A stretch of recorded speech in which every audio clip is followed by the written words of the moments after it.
Welcome to ET Catalyse. Our lens today is on the millennial code.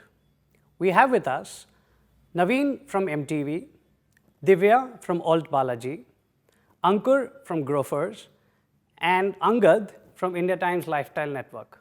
Welcome everyone and thanks for joining us for ET Catalyse. Let's start with Divya. Divya, how do you go about tailor marketing your strategy for the millennial? It's a very interesting question. So for us, being a content app, and content is one of the most, I would say, near to the heart, engaging piece of product that you can find on the digital. It's very, very important that we appeal to the millennials who currently are living a digital life, right? Of course, because we are a digital product, we emphasize a lot on the intelligence that we gather from the research that we do, from the marketing campaigns that we do at a digital and the segmented level. But as a marketer, I have always felt that it is up to us to interpret that data and of course apply a little bit of gut feel on top of it. And till date, it has worked very well for us. So I would say it's almost about 70% of data mapping and about 30% of the gut, because for us, content is a highly engaging product and you have to apply those sensibilities as well. Navin, if I can take from there, so there is data, there is study, and then there is gut. How does it work in your category when you go about planning your strategy? Yeah, see, what we've got the benefit of is MTV does a youth insight study, and it's been doing that for the last 2 decades. So when I inherit this whole database and I do the next 2 phases of this that I do, I can actually map out, let's say, a concern point in people's life and see how it has moved over the years. Because you're always polling the young, for us, which would currently qualify as Gen Z. So 15 to 25-year-old, I'll give an example. So let's say around 15 years back, when the question was asked to try and find the correlation between money and happiness from the perception of a young person, 92% people said, if I have money, I will be happy. Our last edition, where we did the work around a year back, only around 52% said, if I have money, I will be happy. It does not mean that youngsters now are saying, I don't want money. All they're saying is that if I have money, maybe that's catering to a small part of what I want, but there's so much more to life. So they've understood pretty early money doesn't buy you happiness, Yeah, which took so many years for Gen X to understand. For us, so maybe for the millennial, it took a long time to figure this out. But for a Gen Z kid today, they want to do everything, and money is not finally the only thing that matters. So for us, the crux or the base on which we sort of function is really a youth insight study. And we could take that into new shows, or we could take it into our marketing programs. But how does your content, cater to the huge age bracket that you have, which is like 23 to 38-year-old, which is the millennial today? Or do you actually segment it and restrict to a certain bracket or a certain psychographics? Yeah, so our programming TG we've defined as different from our consumption TG. We see our programming core TG as 15 to 21-year-olds, or at best 15 to 25. Very much Gen Z. Yeah, very much Gen Z. But what you do get is either a millennial who used to watch MTV earlier who stayed on, or maybe some millennials who are young at heart and still consume. But the programming TG for which we eke out insights is usually Gen Z. But do you want to hold on to the TG that grew on MTV via satellite and would now have moved to an OTT play? Are you planning to hold on to them, or you're okay to lose and keep the Gen Z in place? See, right now we have no offering in the market that helps us hold on to them. It is surely the brand power that lets or makes some of them hang on to the content and still consume it. But hopefully a roadmap, which I can't share too much on, maybe at some point in time we'll be able to break out of being, let's say, a single dimensional piece and maybe cater to young at heart rather than only a demographically young TG. Angad, how does it work in your segment? You're predominantly online, and when you are targeting your programs and your content to them, how do you? Is it only a digital play, or you use a multimedia marketing mix? No, for us it's only digital, and these are brands which have been built on digital as well.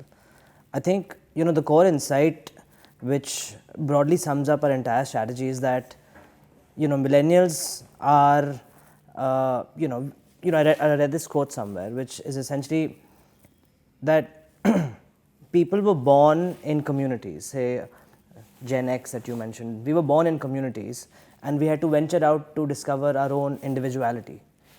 And I think that's been sort of one common trait of this sort of millennials. If you compare it to Gen Z, however, people are born individuals. What they seek is individuality. And since our programming is based on sort of, it's a Gen Z focused brands that I help run, all of our programming is essentially designed to be just sort of conduit of connection to create this community. So if you look at our programming like the South Delhi Girls or Honest Reviews by Men's XP, these are programs which are essentially creating a sense of community by just stimulating the audience to create a canvas of conversation.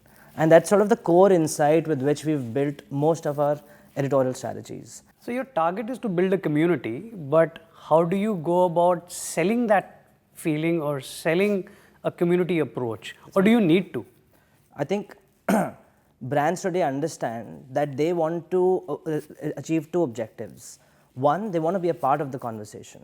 I think being a part of cultural conversations is at the heart of several strategies, right? If you're a marketer, you want to be a part of the cultural conversation, right? The entire meme culture is based on this sort of trend. I think there are two sets of marketers which we sort of target to. One are performance oriented, who have a very well defined, clear cut marketing objective, who are going to attribute their sort of spends to a very well defined outcome. What's been fascinating to see that the same marketeers now have metrics to define them being part of cultural conversations, which are interactions or engagement and so on and so forth. So these are essentially the two marketeers that we sort of work with. Divya, if I can come to you, you're up against the big daddies who have endless bags of money to spend. You have to be wise, you have to be smart, you have to be ROI driven when it comes to marketing and spends. Correct. What really has worked for you? Okay, so let me just put another perspective onto this. So the big daddies like Netflix and Amazon, if I may name them, also give 1 month subscription free, right? While we as a platform don't do anything like that. You want the money up front. We want the money up front, right? As a business proposition. So it's not been easy, I'll be honest with you, because of course the fact that here's somebody with bagfuls of money which is never ending. Their content production cost itself is multiple times over what we spend. Their marketing spends are multiple times over. And of course, their overall library offerings are also bigger, right? So it's been a challenge from 3 point of views that we've been facing as a business. The approach that we took, and I can say a very clear strategic approach we took about 1.5 years ago when I joined the business and I was advised, to firm a brand and create a revenue opportunity was that we said, let's first find a niche. What are we going to do? Because with such big players in the market, you can't be everything and anything. So we decided that we are working fine, and that's where we have an expertise, is Hindi original space. So what we said is we are going to stand as leaders of Hindi original space. Today we have almost 53 Hindi originals, which nobody in the market really has, right? So we have stuck true to the product delivery promise. The second part that we work towards is very sharp business operations, right? So whether it's marketing, whether it's cost of production, et cetera, et cetera. So that has worked beautifully well for us. The third thing then we started working towards were changing all the marketing matrix. So where we decided that no longer are views going to be your marketing matrix. So no longer will there any buying happening basis CPV and CPM, and those are all obsolete. Now somebody will say, you're setting very high targets for your own team and yourself, but that's a challenge we took. And therefore for us today, any metric that is worth considering as a SVOD platform is CPS, cost per subscriber. Has this made my job difficult? Very difficult. And I wear two hats. One is of marketing, the other is of direct revenue. So it's even tighter rope walk for me because every penny that I'm spending, I'm also checking in hindsight that is it getting me at least double the revenue, right? But in a way, it has given team and us and the business a very clear roadmap, a very well-balanced approach to the P&L also. And I think what's worked, like I said, is that very clear goal in mind, saying CPS and how am I building my brand along the way using the content library that we have. So at any point of time, we're constantly working on the new show, the new content, the segmentation, the CPS, and how are we leveraging our library well and monetizing it? So content and the library is what matters.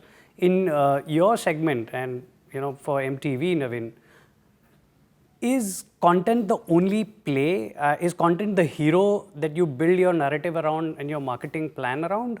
Or is there anything else that you have figured out as a lever to first appeal the brand? Or does show become the hero? Two things. One is I wanted to touch upon the earlier point. I think one risk in this market is that Netflix has higher than fair share of mind space. It might have 2 million paying subscribers in a country of 1.25 billion.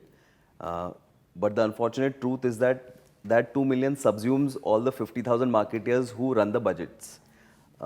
And in that sense, while I'm not saying marketeers are not smart, it's easy to get carried away or swayed with the larger conversation.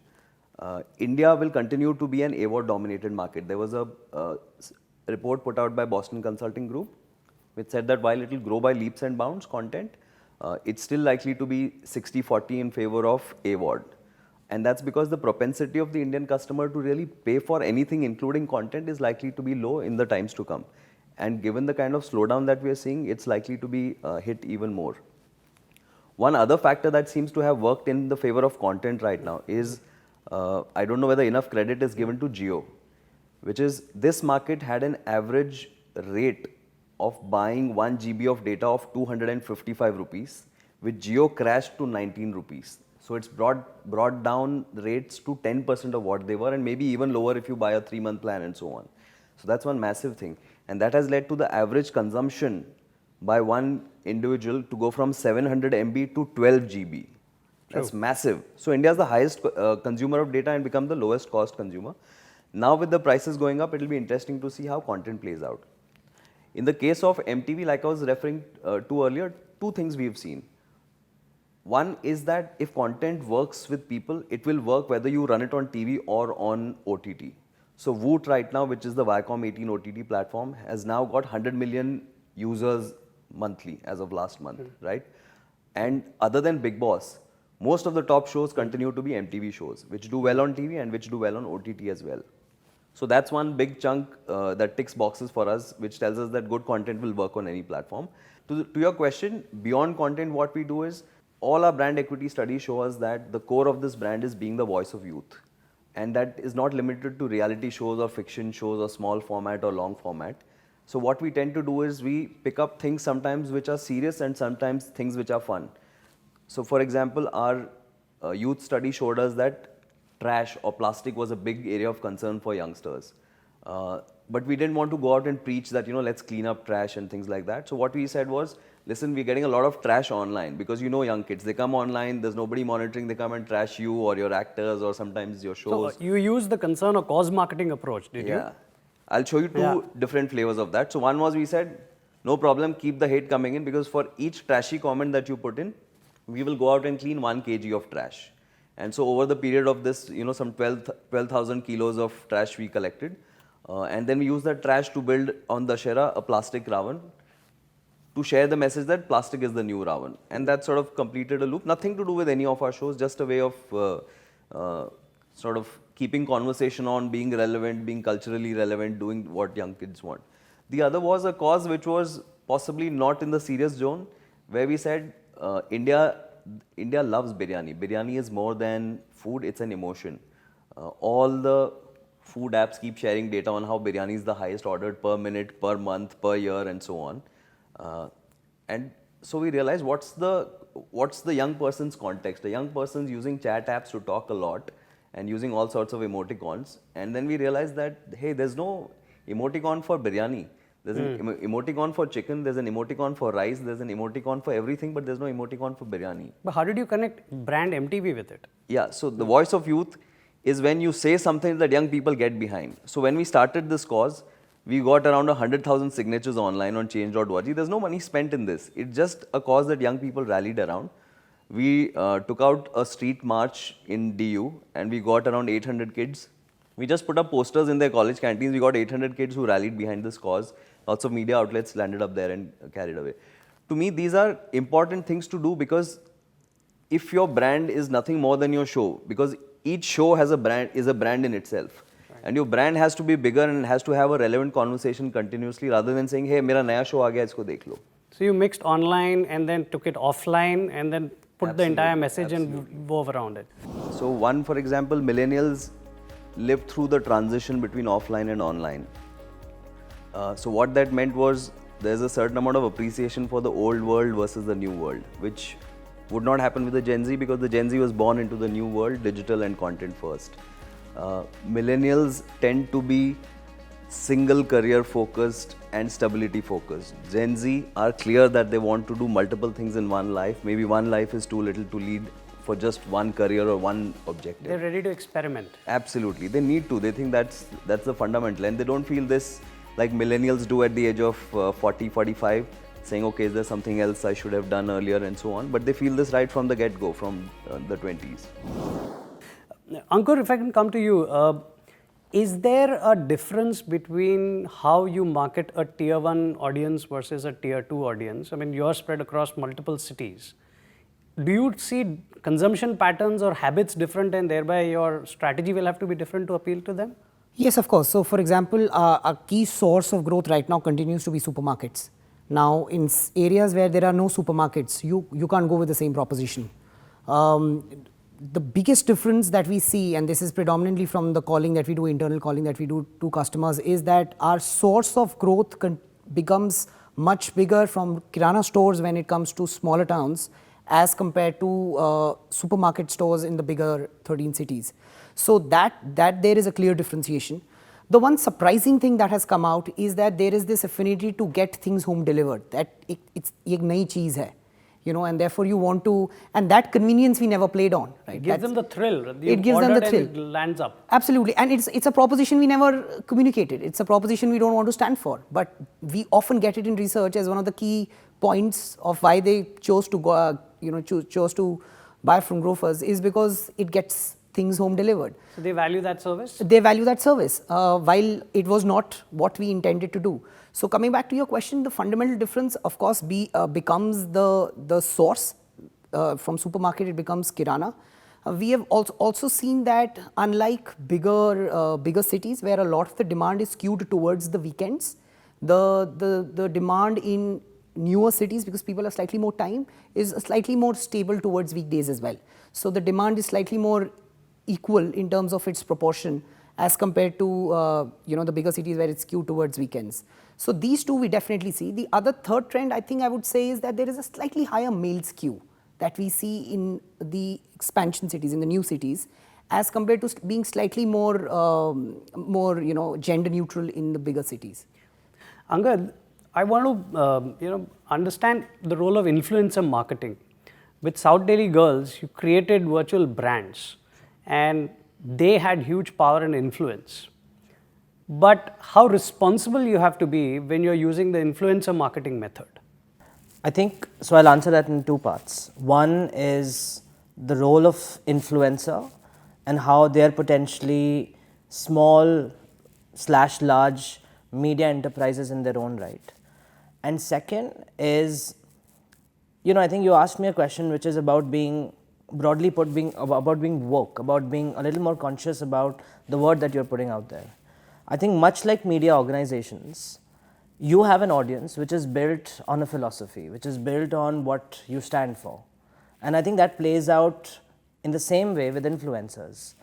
If you choose to provocate a certain ideology, you will have a certain audience for it.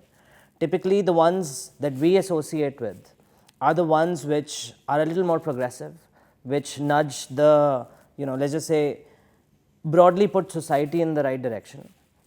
Coming back to being media companies in their own right, I think a lot of companies are now platform agnostic. Influence is being built not just by media organizations but by individuals as well. And I think it's one of the fastest growing sort of media categories, both in terms of spends by marketeers and in terms of reach. And I think what's happening in India right now is that it's almost at a tipping point of this trend, wherein I think we were discussing earlier that the consumption habits in the country are mirroring that of China. not getting into the transactional habits, but newer platforms are being more readily accepted. People are building more audiences much faster than traditional organizations. And I think that's a very, very exciting time for the industry because it's really changing the dynamics of at least marketing driven by cultural nuances and sort of cultural influences. I mean, you experience a lot with Gen Z. Is the Gen Z very different than the millennial? Well, yes, across a variety of attributes. Let me take 4 or 5 what I can remember. So one, for example, millennials lived through the transition between offline and online. So what that meant was there's a certain amount of appreciation for the old world versus the new world, which would not happen with the Gen Z because the Gen Z was born into the new world, digital and content first. Millennials tend to be single career focused and stability focused. Gen Z are clear that they want to do multiple things in one life. Maybe one life is too little to lead for just one career or one objective. They're ready to experiment. Absolutely. They need to. They think that's the fundamental. And they don't feel this like millennials do at the age of 40, 45, saying, okay, is there something else I should have done earlier and so on. But they feel this right from the get-go, from the 20s. So there are lots of parameters on which Gen Z are different, definitely. One big one is that also because internet and media proliferation wasn't so much, the millennials, let's say between the urban and upcountry, the content would flow in lag. Like a popular song or a popular movie in an urban area would trickle down upcountry much, much later. So if you went upcountry, you might hear a song in a barber shop that's actually 10, 12 years old because the pace at which things are trickling down to the remotest corners is very slow. But that has been just flattened by Geo and the internet for Gen Z. I believe that I think it has become so democratized and it's become so set up that there is a fundamental mistrust that you have with when an influencer or a big name is just blurting out saying, okay, why don't you try this product? It doesn't work for your category. It Grocery is very clearly so internalized and personalized through experiences that people trust their own selves. Though I'll still say that we do it. I still say we do it, but I think it is one of those things, one of those mysteries that I'm still trying to grapple with. But yeah, I personally I'm not a big fan of it. Divya, what's been your experience with appealing to Gen Z? Is it very difficult? Are they too wise and tough to crack, or they are ruled by the heart? So, there was a point which you guys made earlier about influencer marketing. I would say Gen Z has got its head on its shoulders. They're wise. They know what they want. And I would know that because I have quite a few of them also, in their first jobs or second jobs working as part of my team. So most of I would say a lot of our inspiration on marketing also comes from how they think, how they react to situations like that. But I think they're wise, they're smart, they don't get easily influenced. However, they also look up to a certain creed, and that's where influencer marketing has helped us a lot. Today, it's not just influencer marketing to the fact of, let's say, creating an IDVA as a platform. It's also micro-influencers who are coming into play, right? So, for example, a Gen Z might be very, very interested in two similar sort of a product. So, she or he might love cooking along with fashion. Now, those are the areas where these micro-influencers on our shows come into play. And we have experienced this when we wanted to, suppose, crack a product like a punch beat, right? Which was absolutely targeted at Gen Z crowd, which is your college going as well as your first jobbers, because it has all the elements, right? We found that we could crack it beautifully through utilizing certain cast of the show who were big influencers on their way. Over and above that, then we got into this micro-influencers platform with them, right? So we took the various aspects of the show, so whether it be fashion that we showed, and then we listed out those, that were popular with the Gen Z, and we worked with them. And henceforth, or maybe even working with dance influencers, so these are the kind of things that work beautifully well with Gen Z. But I can say one thing for sure, that they know what they want. Of course, any product which they don't find trustworthy or worth their time will not work. And marketing can only do so much. So the product delivery has to be very strong because they are very clear in their mind what they want. And that's how we've cracked it. Ankur, do you plan to appeal to the Gen Z because that's the next set of audience that will come and consume, or are they already on your platform?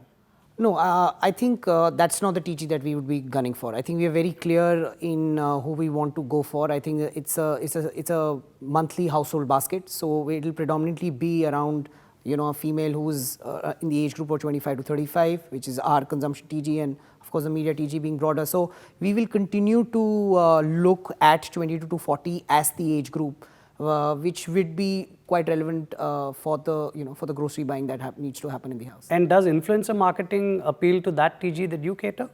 I'll be very honest, we have done influencer marketing, but I've personally not been a very big fan of it. I think there are two reasons for it. One, I think there is fundamentally a point of reach. I think when you get a certain scale, then how much does it really incrementally add? And secondly, I believe that I think it has become so democratized and it's become so set up that there is a fundamental mistrust that you have with when an influencer or a big name is just blurting out saying, okay, why don't you try this product? It doesn't work for your category. It Grocery is very clearly so internalized and personalized through experiences that people trust their own selves Though I'll still say that we do it. I still say we do it, but I think it is one of those things, one of those mysteries that I'm still trying to grapple with. But yeah, I personally I'm not a big fan of it. Right. Angad, is it easier to appeal to a millennial versus a Gen Z? I think Gen Z as an audience set is driven by authenticity and honesty. If you look at the entire influencer phenomenon that is being played out in India, let alone India, globally, it's driven by authenticity. I think, broadly put, this is the Gen Z audience they're the children of liberalization. So they obviously grew up in a very, very different world than potentially, some of us did, or most of us did. And I think that's brought on a very different worldview. And that worldview is driven by access, is driven by abundance. Hence, sifting through that world requires a very, very different approach. And that approach is driven by honesty. I think millennials, in terms of at least let's say their consumption habits, tend to be a little more transactional. We are not swayed so much by recommendation of a third person versus our own peer groups. Our influencers were our own peer groups, were our friends and so on and so forth. But I think for Gen Z, it's the influencers who are the sort of the recommendation engines or the peer groups of sorts. Navin, when you talk to your counterparts in the US and other geographies, is there a difference between a global millennial versus an Indian millennial? Yeah, we've had this chat possibly, and I think fundamentally there was one difference that we sort of agreed on, which is in the Western markets, they have seen genuine huge recessions, right? And in the voice of my counterparts there, they believe that that has been a big influencing factor on the outlook of the millennial there. India, to be honest, has not seen a real Great Depression or a Great Recession. Even the 2008 financial crisis and so on bypassed India because India is a consumption and demand driven market. So government spending and consumption is pretty much what drives a large part of it. So that we agreed is the fundamental difference, where the millennial there tended to believe that I need more savings and I need to save on costs and I need to be more value driven because of the recession having hit them and them having seen large scale unemployment and so on. Whereas the millennial in India is actually somebody who's seen great economic growth. So the Indian millennial is more positive in outlook compared to the global millennial. That's a positive outlook for Indian millennial. Yeah. Thanks for that. From Gen Z to millennial to Gen X and going up to the baby boomers, everyone has a mind of its own. The tough nut to crack is the millennial mind, because that has witnessed a huge set of changes from the year 2001, 2020 that we are in today. It's important to understand what they consume, how they function, and what they really believe in. That's what we learned today. Thanks for watching ET Catalyse, and wait for our next episode. It has something else on its own mind.